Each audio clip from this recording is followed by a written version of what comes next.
लोकसभा चुनाव के नतीजे इस बार कई मायनों में चौंकाने वाले रहे। कहीं प्रत्याशियों में कांटे की टक्कर दिखी तो कहीं एक तरफा मुकाबला भी देखने को मिला।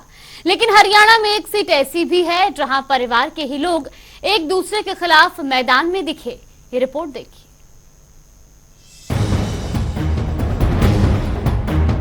हरियाणा में 10 सीटों पर आए नतीजों के बाद हार जीत पर मंथन का दौर जारी है, तो वहीं हरियाणा की चर्चित लोकसभा सीट हिसार भी इस बार के चुनाव नतीजों के बाद चर्चा का विषय बनी हुई है।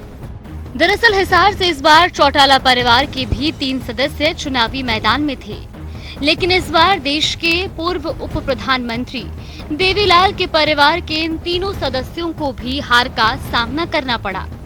इस चुनाव में परिवार की दूसरी पीढ़ी से लेकर तीसरी पीढ़ी के सदस्य चुनावी मैदान में उतरे, लेकिन कोई भी चुनाव नहीं जीता। हिसार सीट पर बीजेपी की तरफ से देवीलाल के बेटे रणजीत सिंह चौटाला ने चुनाव लड़ा।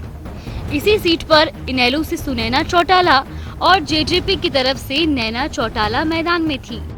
तो वहीं कुरुक्षेत्र सीट से देवीलाल के पोते अभय सिंह चौटाला चुनाव लड़ रहे थे, लेकिन नैना सुनैना और अभय की तो जमानत भी जब्त हो गई। हालांकि हिसार में मुकाबला टक्कर का जरूर था, जहां रणजीत चौटाला 43.19% वोट प्रतिशत के साथ कांग्रेस के जयप्रकाश को कांटे की टक्कर देते तो नजर आए, लेकिन यहां पर जीत कांग्रेस को ही मिली। जबकि नैना चौटाला को 1.88 तो सुनैना चौटाला को 1.9% ही वोट मिले। तो वहीं कुरुक्षेत्र सीट से लड़े अभय चौटाला को सिर्फ 6.53% वोट मिले। कभी पूरे हरियाणा में सरकार चलाने वाला चौटाला परिवार आज प्रदेश में अपनी चुनावी जमीन तलाशने में जुटा हुआ है, जिसके पीछे इनेलो के बिखराव को भी एक वजह माना जाता है।